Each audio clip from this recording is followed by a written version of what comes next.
నమస్తే అండి, ఎలా ఉన్నారు అందరూ? బాగున్నారా? నేనైతే బాగున్నానండి.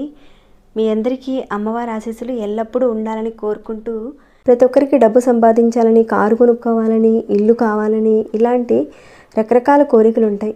ప్రజెంట్ పరిస్థితులను చూస్తే కనుక చాలా ఆర్థికంగా చాలామంది ఇబ్బంది పడుతూ ఉన్నారు. ఇలాంటి పరిస్థితుల్లో మనం లక్ష్మీ అమ్మవారి అనుగ్రహాన్ని అతి సులువుగా మనం ఆకర్షింప చేసుకోవాలి. అమ్మవారికి కొన్ని ప్రత్యేకమైన పరిహారాలు కనుక మనం చేసుకుంటే చాలా అద్భుతంగా కలిసి వస్తాయి. మనం అనుకున్న కోరిక తప్పకుండా నెరవేరుతుంది. మీకు ఏదైతే ఒక కోరిక అనేది ఉందో, డబ్బు పరంగా ఉన్న ఆ కోరిక కోసం ఈ పరిహారాలు కనుక మీరు చేసుకుంటే తప్పకుండా నెరవేరుతాయని చెప్పుకోవచ్చు. ఇది ఒక సిద్ధి పరిహారం.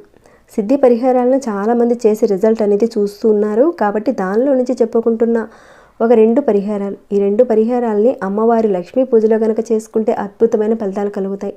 చాలా సింపుల్గా చేసుకోవచ్చండి. ఎందుకంటే ప్రజెంట్ ఆర్థిక పరిస్థితులతో ఎంతోమంది బాధపడుతున్నారు. ఇన్ని డబ్బులు పోసి అమ్మవారిని ఆకర్షింప చేసుకోవాలంటే కష్టం కదా. అన్ని డబ్బులు పోయకుండానే అమ్మవారిని మన వైపుగా ఆకర్షింపబడేలా, మన ఇంట్లోనే అమ్మవారు ఉండిపోయేలా మనం ఏ రకంగా పూజలో పరిహారాలు చేసుకోవాలనేది కూడా చెప్తానండి. అంతకన్నా ముందు ఒక చిన్న రిక్వెస్ట్, ఈ వీడియోకి ఒక చిన్న లైక్ చేయండి. ఎందుకంటే అలా చేయడం వల్ల మంచి మంచి వీడియోస్ నేను చేసేలా ఎంకరేజ్ చేసినట్లు అవుతుంది.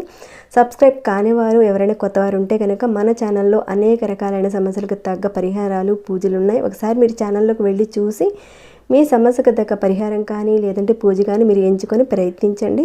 సబ్స్క్రైబ్ కానివారు సబ్స్క్రైబ్ చేసుకోండి, బెల్ బటన్ ప్రెస్ చేయండి, ఆన్లైన్ నోటిఫికేషన్ కూడా తప్పకుండా ఆన్లో పెట్టుకోండి. ఓకేనండి, ఇక మన విషయంకి వెళ్దాం. ఈ పరిహారాలని మనం ప్రతి శుక్రవారం చేసుకోవచ్చు. అలానే మనకు పర్వదినాలు వచ్చినప్పుడు, అంటే పౌర్ణమి లాంటి పర్వదినాల్లో కనుక మనం చేసుకుంటే అద్భుతమైన రిజల్ట్ అయితే వస్తుంది. అలాగే ఇప్పుడు మనకి ప్రజెంట్ పౌర్ణమి రాబోతుంది. ఆ రోజున కనుక మనం చేసుకుంటే చాలా చాలా మంచి జరుగుతుందండి. మీకున్న కోరికలు నెరవేరుతాయి. మొదటి పరిహారాన్ని అయితే ఇప్పుడు చూద్దాము. ఇక్కడ ఏంటంటే గుప్పుడు బియ్యం అనేది మనకు కావాలి. అలానే ఒక రాగి చెంబు కావాలి, ఒక తమలపాకు కావాలి. మీరు ఈ పరిహారం చేసేటప్పుడు వాళ్ళు చేసేసారు, వీళ్ళు చేసేసారు, వాళ్ళకి రిజల్ట్ వచ్చేసింది అని ఒక కంగారుతోనూ, మనకు రాలేదు ఈ రిజల్ట్ అని ఒక అనుమానంతోనూ చేయకండి. పరిపూర్ణమైన ఒక నమ్మకంతో మీరు మొదలు పెట్టండి. కొంతమంది చాలా తొందరగా రిజల్ట్ చూస్తారు, కొంతమందికి కాస్త టైం పడుతుంది. ఒకసారి చేయంగానే రిజల్ట్ రాకపోతే ఆ పరిహారం వేస్ట్ అని మాత్రం అనుకోకండి. ఒక 2-3 సార్లు చేస్తే కనుక రిజల్ట్ అయితే చూస్తారు. మొదటి పరిహారం అయితే చూద్దాం. దానికని మీరు అష్టలక్ష్ములతో ఉన్న వెండి చెంబు కానీ లేదంటే నార్మల్గా రాగి చెంబు కానీ తీసుకోండి. నార్మల్గా సాదాగా ఉన్న రాగి చెంబు అయినా తీసుకోండి. చిన్నదైనా పెద్దదైనా ఎంత సైజులో ఉన్నా పర్వాలేదు. ఒకవేళ రాగి చెంబు లేదు, రాగి లోటా ఉంది అంటే కనుక రాగి లోటా అయినా సరే తీసుకోండి. ఆ లోటాని చక్కగా ముందే క్లీన్ చేసుకొని గంధం కుంకుమ పెట్టుకోండి. ఇక్కడ లక్ష్మీ పూజలో చేసుకోవాల్సిన పరిహారం అని అనుకున్నాం కాబట్టి లక్ష్మీ పూజని సాయంత్రం సమయంలోనే మొదలు పెట్టాలి. ఈ పరిహారాన్ని మనం సాయంత్రం సమయంలోనే చేసుకోవాలి. ఈ పరిహారాన్ని నేను సొంతంగా చెప్తున్నది కాదండి, ఇది చాలామంది చేసి రిజల్ట్ చూశారు. అందుకే నేను మీకు చెప్తున్నాను, మీ అందరికీ యూజ్ అవుతుందని. ఈ పూజ ఉదయం చేసుకుంటే అయితే ఫలితం రాదండి. ఉదయం పూట చేయకూడదు, సాయంత్రం వేళల్లో చేయాలి.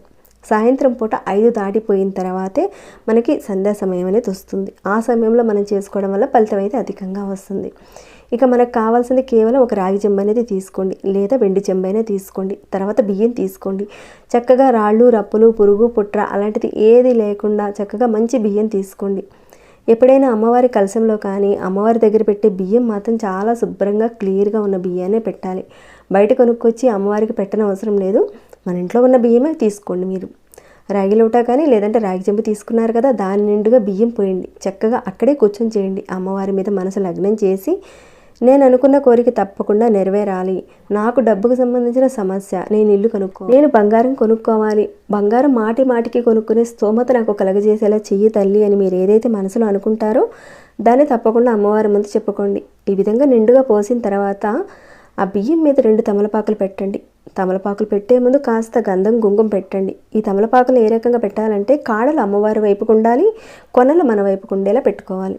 తర్వాత ఒక 5 రూపీ కాయిన్ తీసుకోండి. 5 రూపీ కాయినే తీసుకోండి. దాన్ని ముందుగా గంగాజలంతో కానీ లేదంటే పసుపు నీటితో కానీ శుద్ధి చేసి కాస్త తుడిచిపెట్టుకోండి. ఆ కాయిన్కి గంధం కుంకుమ పెట్టాలి. అది కూడా ఏ రకంగా అంటే కాస్త ఇక్కడ సుగంధ ద్రవ్యాలకు సంబంధించిన జవాదు పౌడర్ కానీ, పచ్చకర్పూరం పౌడర్ కానీ, పన్నీర్ను కానీ కాస్త పసుపు కుంకాల్లో తడిపి ఆ కాయిన్కి పెట్టండి. పన్నీర్ లాంటిది లేదండి, ఏదీ లేదు అంటే కనుక నార్మల్ వాటర్లో కాసంత మీరు పచ్చకర్పూరం పౌడర్ అయినా సరే కనీసం వేసి చక్కగా పసుపు కుంకాలు పెట్టండి. ఏదైతే మీరు తమలపాకు బియ్యం మీద పెట్టారో ఆ తమలపాకు మీద ఈ కాయిన్ పెట్టండి. మామూలుగా ఒక 10 రూపాయలకు ఒక 20 రూపీస్కు మనకు మంచి చక్కటి జవాది పౌడర్ దొరుకుతుందండి పూజా షాప్లో. తప్పకుండా కనీసం దీనికి యూజ్ చేయడానికైనా సరే తీసుకోండి. లేదనుకుంటే అత్తరు అంటే సెంట్ అంటారు కదా, దాన్ని అమ్మవారి దగ్గర పరిమళాల్ని వెదజల్లేలా ఉంచండి. సుగంధ పరిమళానికి అమ్మవారు చాలా వరకు ఆకర్షింపబడుతుంది కాబట్టి తప్పకుండా అక్కడ పెట్టండి. ప్రతి ఒక్కరి దగ్గర బంగారం ఉండాలంటే కష్టం కదండి. అందుకని బంగారానికి బదులుగా ఇక్కడ 5 రూపాయలు పెట్టి పరిహారం చేసుకుంటున్నాం. 5 రూపాయలు ఎందుకు ఇక్కడ పరిహారానికి వాడుతున్నామంటే 5 అనేది మహాలక్ష్మి అమ్మవారికి ప్రీతిపాత్రమైన సంఖ్య. మహాలక్ష్మి అమ్మవారు పంచమి రోజున పుట్టింది. 5 నెంబర్ అంటే ఆమెకి ఇష్టం. ఈ మధ్యకాలంలో బ్యాంకులో ఒక రకమైన గోల్డ్ కలర్ కాయిన్ కూడా వస్తుందండి. గోల్డ్ కలర్ ఉన్న కాయిన్ని పెట్టండి. ఈ కాయిన్లోకి అమ్మవారిని ఆవాహనం చేసేలా కాస్త అక్షింతలు పెట్టి అమ్మవారిని ఆవాహనం చేసుకొని అమ్మవారికి పూజ చేసుకోండి. సుగంధభరితమైన పూలతో చక్కగా అమ్మవారికి పూజ చేసుకోండి. ఇక నైవేద్యంగా అమ్మవారికి చక్కటి పరమాన్నం పెట్టండి. ఎందుకంటే ప్రతి శుక్రవారం చేసుకునే పూజా పరిహారం కాబట్టి తప్పకుండా ఈ రకంగా చేసుకోండి. ఈ విధంగా చేసుకుని రెండో పరిహారం కూడా చేయాల్సి ఉంటుంది, అది కూడా చెప్తానండి. ఈ 2 పరిహారాలు మీరు చేస్తూ ఉంటే కనుక తప్పకుండా అమ్మవారి అనుగ్రహం మాత్రం మీ మీదనే ఉంటుంది. అమ్మవారు ఎక్కడికి వెళ్ళరండి, మీ ఇంటిని అంటి పెట్టుకుని అక్కడే ఉండిపోతారు. మీరు ఏదైతే ఆర్థిక సమస్యలతో బాధపడుతున్నారో, ఏదో ఒక కోరిక కోరుకుంటున్నారో అది తప్పకుండా నెరవేరుతుంది. ఈ రాగి చెంబులో బియ్యం వేసి కాయిన్ పెట్టకముందు మీరు కొంత ప్రిపేర్ చేసుకోవాల్సి ఉంటుంది. రెండో పరిహారాన్ని కానీ మీరు ఒక ప్లేట్ తీసుకోండి. రాగిదైనా వెండిదైనా ఏదైనా పర్వాలేదు, మామూలుగా ఒక ప్లేట్ అనేది తీసుకోండి. ఆ ప్లేట్లో మీరు చక్కగా గులాబీ రేకులు పెట్టండి. గులాబీలు కాదండి, గులాబీ రేకులు మాత్రమే పూర్తిగా ప్లేట్లో పెట్టాలి. అలా పెట్టిన తర్వాత దాంట్లో కొన్ని కాయిన్స్, 1 రూపీ కాయిన్స్ అవ్వచ్చు, ఏవైనా సరే కొన్ని కాయిన్స్ని ముందుగా శుభ్రం చేసి దాంట్లో పెట్టండి. ఇన్ని వేయాలనేం లెక్కేం లేదు, మీ దగ్గర ఎన్ని ఉన్నాయో అన్నీ పెట్టండి. ఆ ప్లేట్లో వేసి ఆ పూల రెక్కలు కాయిన్స్ అన్నీ వేశారు కదండి, దాని మీద ఒక దీపపు కుందిని పెట్టండి. నార్మల్గా అమ్మవారి దగ్గర 2 కుందులు పెట్టుకొని నేతితో కానీ కొబ్బరి నూనెతో కానీ దీపారాధన చేసుకుంటారు, అలానే చేసుకోండి. ఇక్కడ ఒకే ఒక కుంది అనేది పెట్టుకోవాలి. వెండిదైనా ఇతడిదైనా ఏదైనా పర్వాలేదు. ఒకే ఒక కుంది పెట్టుకున్న తర్వాత 2 ఒత్తుల్ని ఆవు నేతితో తడిపి దీపారాధన చేసుకోవాలి. దీపారాధన చేయడానికి ముందుగానే ఇందాక మనం చెప్పుకున్నట్లుగా రాగి చెంబులో బియ్యం పోసి ఒక 2 తమలపాకులను పెట్టి ఆ తమలపాకుల మీద 5 రూపీ కాయిన్ పెట్టి అమ్మవారిని ఆవాహన చేసుకుని పూజను మొదలు పెట్టాలి. ఇదంతా చేసేటప్పుడు సంకల్పం చెప్పుకుని మీకున్న సమస్యలు పోవాలని, ఆర్థికంగా బాగా ఎదగాలని, మీ యొక్క కోరిక ఏదైనా ఉంటే కనుక చెప్పుకోండి. ఆ రకంగా మీరు చెప్పేసిన తర్వాత అమ్మవారి యొక్క కనకదార స్తోత్రాన్ని తప్పకుండా పఠించండి. ఎందుకంటే మనకి ఇక్కడ డబ్బు కావాలని చెప్పేసి మనం అనుకుంటున్నాం. మనకున్న ఒక కోరిక డబ్బుకు సంబంధించింది కాబట్టి ఆర్థికంగా ఎదగాలి. తప్పకుండా మీరు కనకదార స్తోత్రాన్ని పఠించాలి. ఒకవేళ మీకు నోరు తిరగదు, చదవలేని పరిస్థితి ఉంటే కనుక చాలా వరకు కనకదార స్తోత్రానికి సంబంధించిన ఆడియోస్ ఉంటాయండి. వాటిని ఒకసారి మీరు ప్లే చేసుకొని వింటూ చక్కగా పూజ చేసుకోండి. తొందరపడి మాత్రం స్కిప్ చేయకుండా, చాలా ఉన్నాయండి విషయాలు, ఎండ్ వరకు చూడండి వీడియోని, అప్పుడే మీకు క్లియర్గా అర్థమవుతుంది. ఓకేనండి. ఇక ఇక్కడ లక్ష్మీదేవిని ఆకర్షింప చేసుకోవడానికి అనేక విధి విధానాలు మన శాస్త్రాల్లో చాలా వరకు ఉన్నాయి. వాటిల్లో నుంచి ప్రతి ఒక్కరు చేసుకోగలిగే 2 పరిహారాలను నేను మీతో షేర్ చేసుకుంటున్నాను. శ్రీమంతులు అనుకోండి, ఎంతో బంగారంతోనూ వజ్రాలతోనూ వైడూర్యాలతోనూ పూజలు చేసి అమ్మవారిని ఆకర్షింప చేసుకుంటారు. కలిగి ఉన్నవాళ్ళు చేసుకుంటారు. మరి మనలాంటి వాళ్ళ పరిస్థితి ఏంటండి? అంతే సమానంగా ఈ పరిహారాలు చేసుకుంటే అంతే మంచి రిజల్ట్ అయితే మనకు కనిపిస్తాయి. 100% మాత్రం రిజల్ట్ అయితే ఉంటుంది. ఆ తర్వాత మనం ఏదైతే తయారు చేసుకున్నామో ఆ పూల మీద ఈ కుందిని పెట్టి పూజ అంతా అయిపోయిన తర్వాత చివరిగా అమ్మవారికి హారతి ఇవ్వండి. అమ్మవారికి ఏ రకంగా ఇస్తారో అలానే ఇస్తూ లక్ష్మీ స్తోత్రాన్ని తప్పకుండా చదవండి. ఒక 5 నిమిషాల పాటు ఇవ్వాలి. చాలా వరకు మనం కర్పూరంతో ఇస్తాము, అలానే పచ్చ కర్పూరంతో ఇస్తాం. అలా ఇవ్వడం వల్ల అది తొందరగా కొండెక్కిపోతుంది. ఈ రకంగా మనం ఒక 5 నిమిషాల పాటు అమ్మవారికి సంబంధించిన స్తోత్రాన్ని చక్కగా పాడుతూ హారతి ఇవ్వచ్చు. అలా చేస్తే కనుక అమ్మవారు మన ఇంట్లోనే కొలువై ఉంటుంది. ఇప్పుడు చెప్పుకునే విధంగా ఈ 2 పరిహారాలని ప్రతి శుక్రవారాల్లో, అంటే ఏ నెలలోనైనా సరే వచ్చే శుక్రవారాల్లో చేసుకోవచ్చు. అలానే పర్వదినాల్లో చేసుకోవచ్చు, పౌర్ణమి లాంటి రోజుల్లో చేసుకోవచ్చు, లక్ష్మీ పంచమి రోజున కూడా చేసుకోవచ్చు.